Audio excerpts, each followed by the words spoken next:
हाय, hello, नमस्कार. मी प्रियंका. स्वागत आहे तुमचं माझ्या यूट्यूब चॅनल मी प्रियंकामध्ये. तर मटकीला मोड कशी यायची मी आज एक नवीन पद्धत सांगणार आहे. कदाचित तुम्हाला माहिती पण असेल, तुम्ही करत पण असाल, पण ही माझी पद्धत आहे आणि मी विचार केला की आपण यूट्यूबला हा व्हिडिओ टाकावा.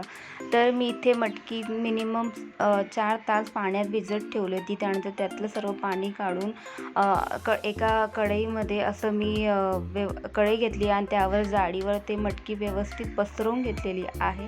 आता आपल्याला यावर झाकण ठेवून 6-7 तास ठेवून द्यायची आहे आणि त्यानंतर मग आपल्या मटकीला छानपैकी मोड येईल.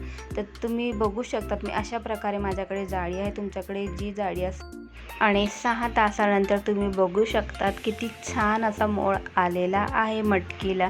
खूप छान. तुम्हाला जर याच्यापेक्षा आणखी मटकीला मोड हवी असेल तर तुम्ही अजून थोडा वेळ जास्त ठेवू शकतात आणि खूप छान मला ही परफेक्ट वाटते. आता ही परफेक्ट असा मटकीला मोड आलेला आहे आणि ही मला अशीच हवी होती. तर ही मटकी आता भाजीसाठी रेडी आहे. या मटकीने तुम्ही मिसळ वगैरे काही तुमच्या आवडीने तुम्ही रेसिपी बनवू शकतात. तर कसा वाटला व्हिडिओ? आवडला का? आवडला असेल एक लाईक नक्कीच करा. पुन्हा भेटूया. Bye, take care.